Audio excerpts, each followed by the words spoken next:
Hello! Alors première vidéo de l'année 2021, je vous souhaite à tous une excellente année en espérant qu'on puisse enfin voyager sur cette année, que toute cette crise sanitaire s'en aille enfin, qu'on puisse trouver une solution et surtout qu'on puisse tous vivre normalement.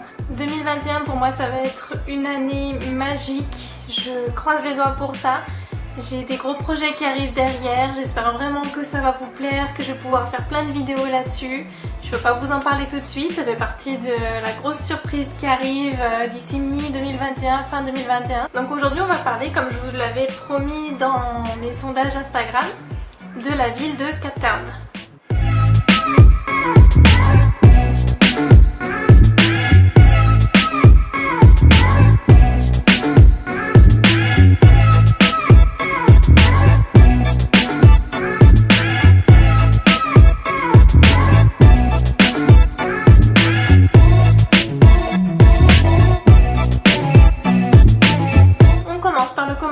Comment j'organise mon voyage en avance? Déjà, ça va dépendre de combien de temps tu as prévu de partir en Afrique du Sud. Moi, je te conseille 3 jours minimum, mais grand minimum. Moi, j'y reste 4 jours, 5 jours pour être vraiment tranquille et prendre le temps de profiter sur place. Ensuite, ça va dépendre de quel logement tu as envie de prendre sur place.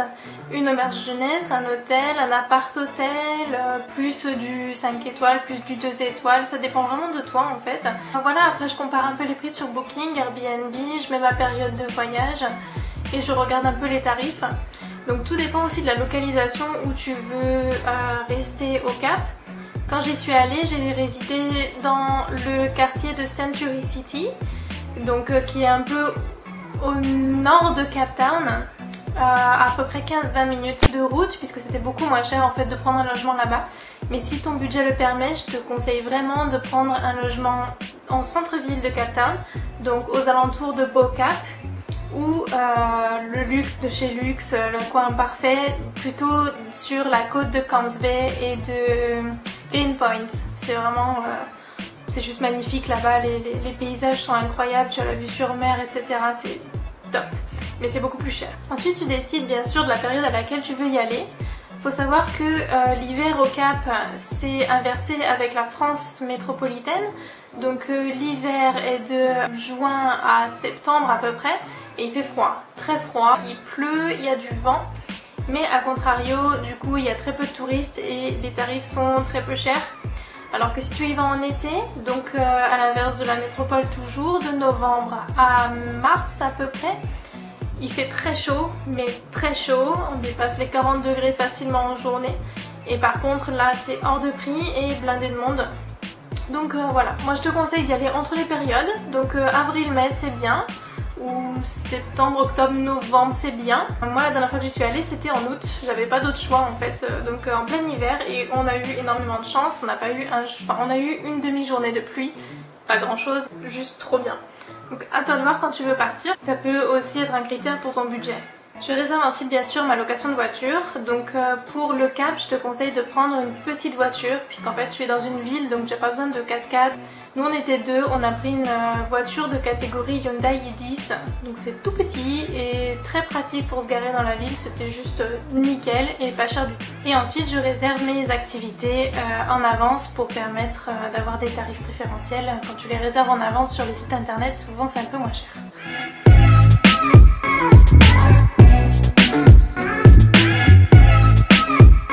En numéro 5, je te conseille d'aller visiter Bo Cap. C'est un quartier à ne pas manquer, des maisons colorées, la culture hyper sud-africaine.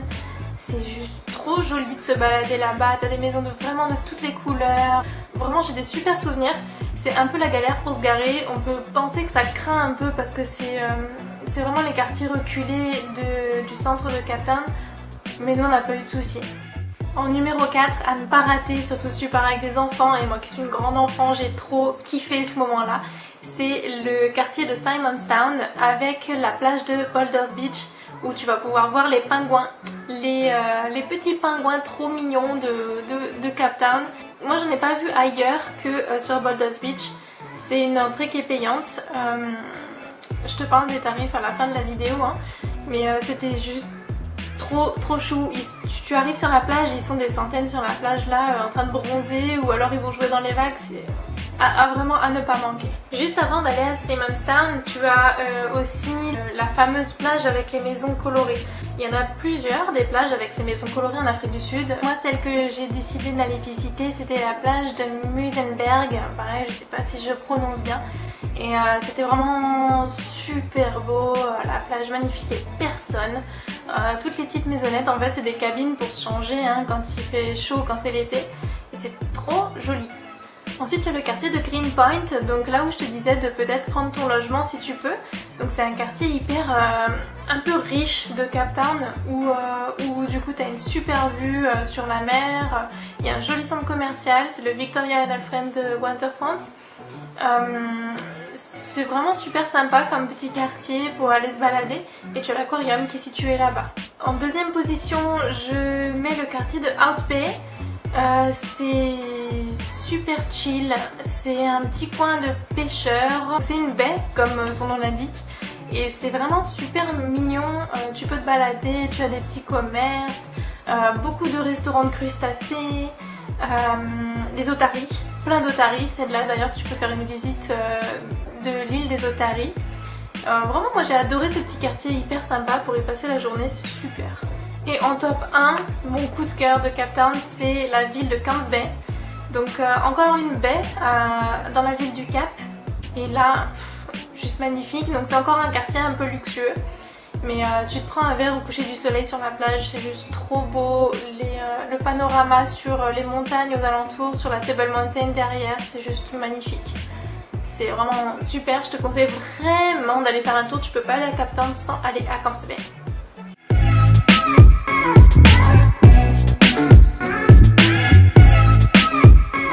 Incontournable. Donc visite, je parle de visite payante. En premier lieu, je te conseille de faire la visite de Robben Island. Donc c'est l'île prison où a été emprisonné Nelson Mandela durant de longues années. Je te conseille de le réserver ça sur ton premier jour à Cape Town, puisqu'en fait moi je suis trop dégoûtée, j'ai pas pu le faire. J'ai prévu la visite sur mon dernier jour et le dernier jour il a plu. Donc impossible de prendre le bateau pour y aller et ça a été annulé, j'ai pas pu le décaler sur une autre journée. Donc dégoûtée, j'ai pas pu y aller. Donc pour cette raison, je te conseille vraiment de réserver la visite de Robben Island pour ton premier jour, comme ça si c'est annulé, tu peux le décaler sur une autre journée. À ce que j'en ai entendu des amis qui y sont allés, c'est vraiment touchant et incroyable comme histoire. Et les guides qui t'emmènent visiter la prison sont des anciens détenus. Donc ça doit être vraiment incroyable comme visite. Je te conseille d'aller faire un petit tour sur, bon, je vais pas aller sur l'île, puisqu'en fait tu prends un bateau qui fait le tour de l'île de Dwicker Island. Donc Dwicker Island, c'est la petite île où sont entassées des centaines d'otaries. Pour quelques euros, tu peux prendre un bateau qui t'emmène pendant 1 heure voir cette île où sont entassées les otaries. C'est une visite un peu atypique, plutôt sympa à faire. Faut pas avoir le mal de mer par contre, moi qui l'ai, j'ai souffert pendant 1 heure. Mais j'en garde des bons souvenirs, c'était sympa. Ensuite en 4e position, je vais mettre le jardin de Kirstenbosch. Je sais pas si je le prononce bien. C'est un jardin super joli, super grand, tu peux te poser. Quand il fait beau, c'est hyper agréable. T'as une petite canopée sur laquelle tu peux te balader, faire des photos magnifiques. J'ai vraiment beaucoup aimé ce petit jardin. C'est un moment chill dans ton séjour où tu peux vraiment te poser, admirer les oiseaux. C'est sympa comme visite. En 3e position, je te conseille d'aller prendre un dîner au Gold Restaurant. C'est un restaurant spectacle où en fait tu vas pouvoir assister à des danses zoulou où en fait les danseurs passent de table en table pour te faire un show devant toi avec la musique, des djembés, etc. C'est incroyable, j'ai trop kiffé ce moment.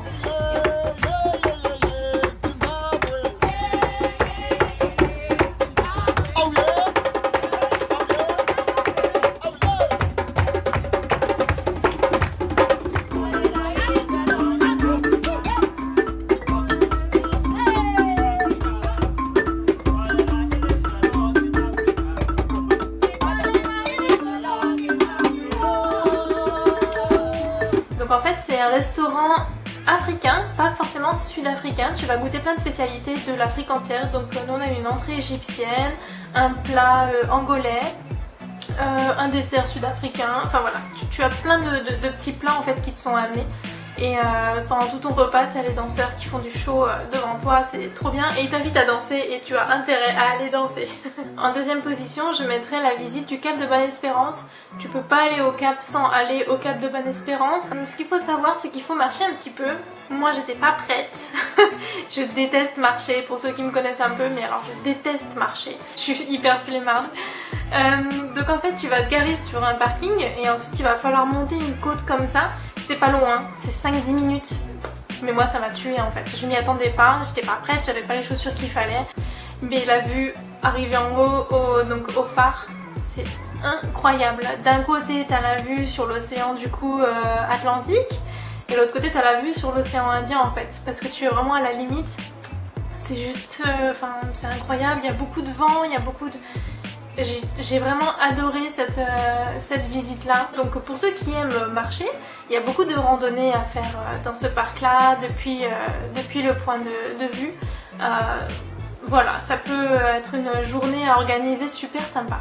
En top number one, c'est quand même la Table Mountain. Donc cette fameuse montagne qui surplombe la ville du Cap, tu la vois de partout, où que tu sois au Cap tu la verras. Et tu peux du coup monter tout en haut en téléphérique ou à pied pour les plus téméraires. Mais en montant en téléphérique du coup t'en as à peu près pour 5-10 minutes. Et t'arrives là-haut, t'as une vue à couper le souffle sur toute la ville du Cap. Tu as du coup un petit parcours, un petit sentier de balade, je dirais même pas de la randonnée, c'est vraiment de la balade tranquille pour aller te balader du coup sur le plateau de la montagne. C'est vraiment super sympa. La Table Mountain en numéro 1 puisque c'est vraiment à ne pas manquer.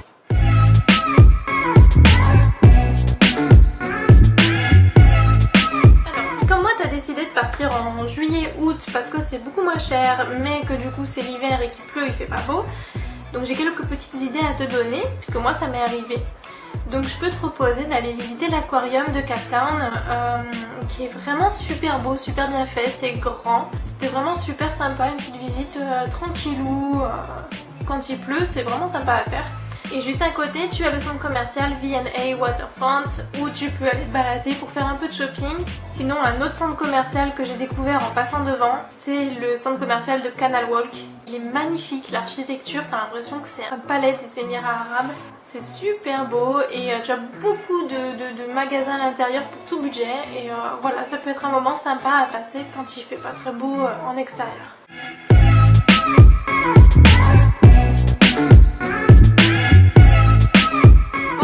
On va parler du budget total pour te donner un peu un ordre de prix sur 4-5 jours au Cap.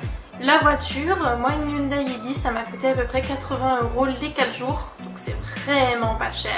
Ensuite moi j'avais choisi de prendre un appart-hôtel un peu en dehors du centre-ville. J'en ai eu pour à peu près 150 € les 4 nuits. Ensuite pour les visites, la Table Mountain m'a coûté une quinzaine d'euros par personne. Mais une fois que tu es en haut, tu peux passer le temps que tu veux en fait. C'est juste pour prendre le téléphérique aller-retour. La visite du Cap de Bonne-Espérance était au tarif de 8 € par personne puisqu'en fait tu payes les frais d'entrée dans le parc national. La visite du jardin de Kirstenbosch c'était 3-4 € par personne, vraiment pas grand chose. La petite excursion pour aller voir les otaries sur Ducker Island, donc le tour en bateau d'1 heure c'était 5 € par personne, vraiment pas cher. Et l'excursion à Robben Island, donc que j'ai pas pu faire mais elle coûte environ une vingtaine d'euros par personne. Ensuite j'ajoute un petit budget essence, une cinquantaine d'euros pour les 3-4 jours histoire de refaire le plein quand tu vas rendre ta voiture. Et un budget course, repas, resto à une vingtaine d'euros par jour par personne, c'est suffisant en Afrique du Sud, sachant que tu te fais un snack le midi par exemple et un resto le soir, une vingtaine d'euros c'est large. Donc au total environ 500 € pour 2 personnes, donc 250 € par personne pour à peu près 4-5 jours au Cap. C'est quand même super abordable. Voilà, on peut se faire un voyage en Afrique du Sud pour tout budget. Après tout dépend du billet d'avion et de la saison où tu y vas, ça peut varier énormément hein. Si tu y vas en décembre, janvier, passer les fêtes, tu peux quadrupler voire quintupler mon budget. C'est vraiment pas le même prix. Moi je te parle là d'un budget sur août, basse saison et quand j'y étais, c'est-à-dire il y a 2-3 ans. Voilà, j'espère qu'en tout cas cette vidéo t'aura donné envie d'aller faire un tour à Cape Town et d'aller visiter l'Afrique du Sud. En tout cas si tu as des questions, tu peux me les poser en commentaire ou me contacter via Instagram ou Facebook, hein, les liens sont dans la description. Et N'oublie pas de t'abonner pour suivre mes prochaines vidéos. Dès qu'on pourra voyager, dès que je pourrai prendre un billet d'avion, je vous promets, je vous emmène avec moi à travers mes vidéos. Je ferai plus de vlogs sur place, ce sera beaucoup plus parlant. Et ça pourra en motiver plus d'un à faire comme moi, à partir en voyage, organisé par soi-même. Voilà, je vous dis à bientôt et puis j'espère vous voir très prochainement sur les réseaux. Ciao ciao!